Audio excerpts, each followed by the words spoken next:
This is Tristian Evans from Geek Vibes Nation, and I have the honor and the pleasure of speaking today with the duo behind the film Emergency. How are you both doing today? We're fantastic. How are you? Doing good. I'm doing good. I'm excited to be speaking with you. So this must be a very exciting time for you both. Because I mean, you know, the film debuted at the Sundance Film Festival earlier this year. It's dropping on Amazon on the 27th, but before that, it's dropping in theaters on May 20th. So how are you feeling right now? It's surreal. It's great. Yeah. It's awesome. It's a trip, man. It's a trip. I literally I've never had a billboard. Yeah, I had to drive over to where the billboard was and take a picture in front of the billboard, man. It's so great. I mean, we're extremely excited that, you know, we're going to get the film out in this way to so many people. I've never had that before. Yeah. So I'm extremely pumped about it. Yeah, the story's been part of both of our lives for years. I mean, it started as a short film, and to make this journey, it's surreal. It's wild. Great. Awesome.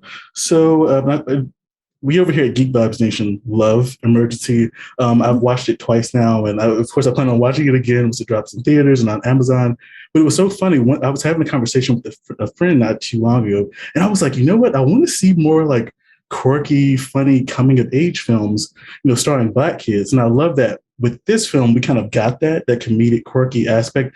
But you guys also say, now let's step back and look at that within a real world context. Like, what are some of the dangerous situations these kids could get in, you know, because they're kids of color? So I just want to commend you guys for that. I love that we got that comedic feel to it, but also you didn't hand wave away real world ramifications. Yeah. So kind of jumping back to this originally being a short film, could you talk a little bit about what that process was like, taking it from short film to a full-length feature?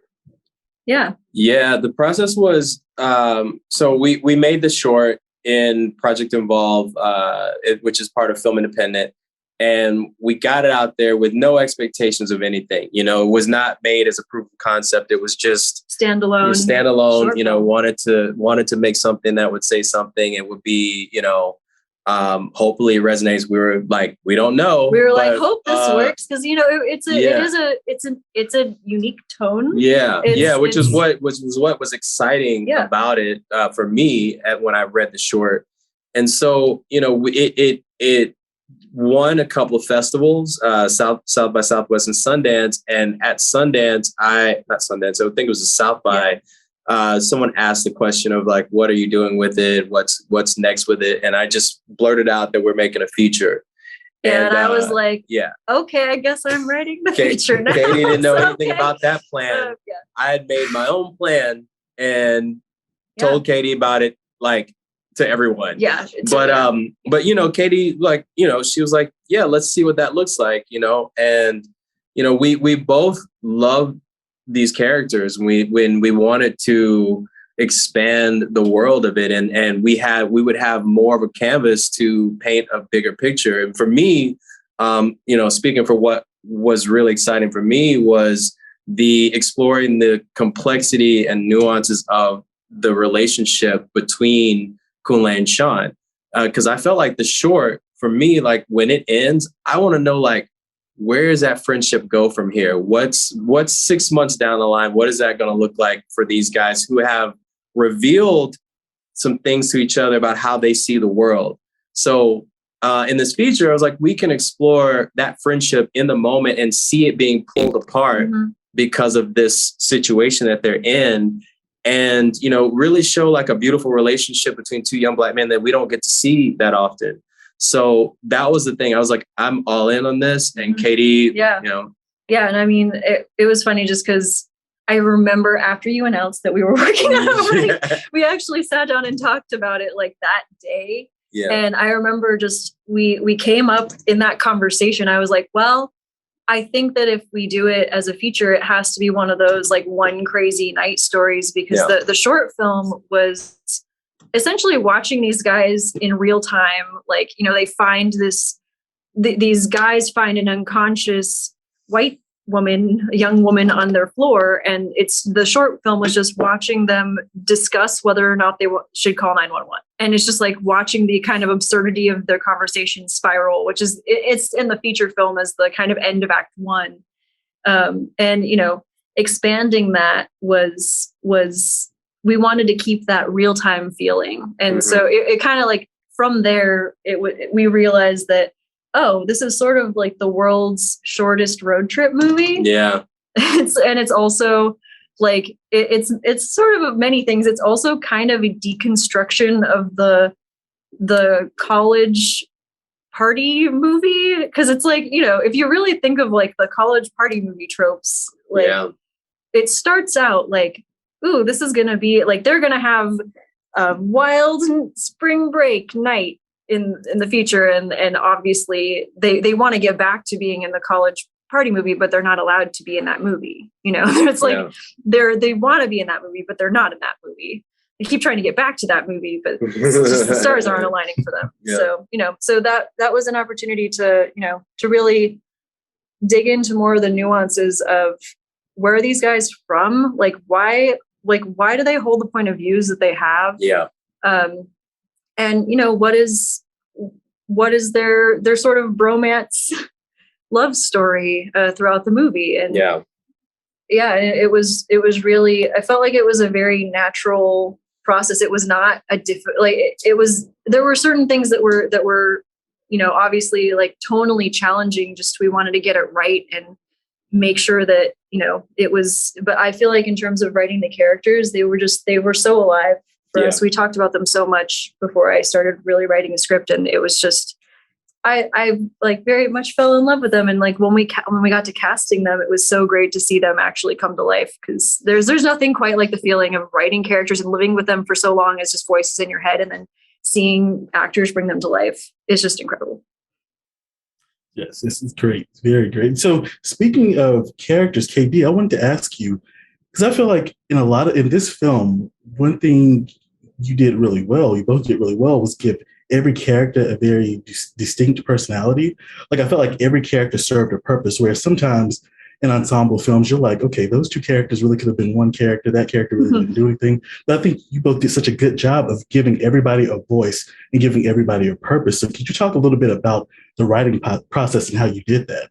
Yeah, I think that it was, the movie it's about friendship. It's like, it's obviously core between Kunle and Sean, but also Carlos is an essential element of that, because, it's like, thinking about characterizing these characters, Kunle is very much someone who intellectualizes things. And I feel like I can be a lot like that. Like it's really easy to intellectualize problems. And, Sean is somebody who's like, that's nice, but have you lived through this? Because like the reality of a situation is different from when you're intellectualizing it.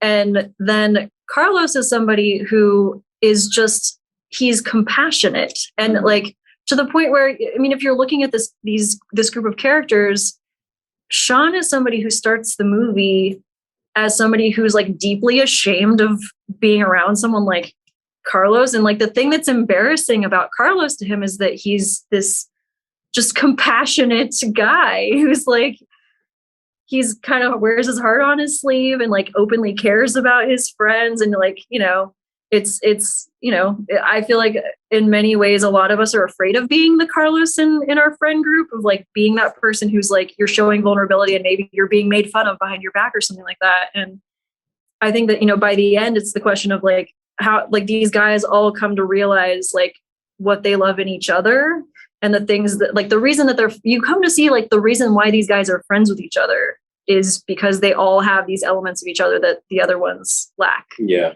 And so like for me, writing those characters was not, I feel like, we all have each one of those people in ourselves and each in our friend groups as well. And, it's also, it's something, when talking about the greater themes, the discussions that they're having it is sort of it's a movie about perception and the burden that young people of color have when you're going into you're going into an emergency situation. Obviously, for example, like our movie, we live in a society where if you're a young person of color and you're faced with an emergency situation, you have to do this calculus of, okay, am I more afraid of the emergency or am I more afraid of calling 911?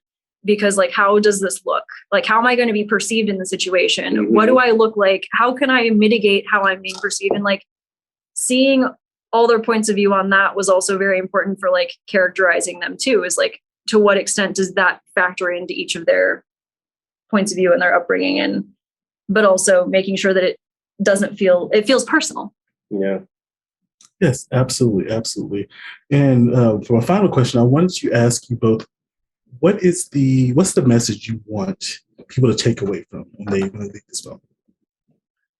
For me, the message that I want people to take away from it is a sense, especially for young men of color, that it's okay to be open and vulnerable with your friends, and show that you love them. It's not a weakness, and that's the biggest thing. Because to me, like the scene in the lab when they have the catharsis with each other was the scene that I wanted to shoot the most, because that to me was the heart of it all, is that, they needed to have that moment, and everything that Sean was doing was out of love and trying to protect Kunle because he loved him. So that's the takeaway. I want young men to see that and feel like, okay, I could be this way with my friends and people that I love in my life. And, because, you hold a lot of things in, it can be detrimental to you as a person and your relationship. And, I want this film to show people it's okay to open up. And I'm Latina, and I feel like so many of the dudes in my family are so macho. And I feel like the thing that is tragic is seeing that the only times those walls break down is when something bad happens. Mm-hmm. It's like, it shouldn't have to we shouldn't have to wait for something bad to happen to break down those walls. Like, hopefully this helps people realize, talking to your friends is good. Yeah. Absolutely. Absolutely. Well, Carey and KD, thank you so much for taking time to speak with me. Geek Vibes Nation, you know what to do. The film drops in theaters on May 20th, and it drops on Amazon Prime on May 27th. Again, thank you both so much for speaking with me.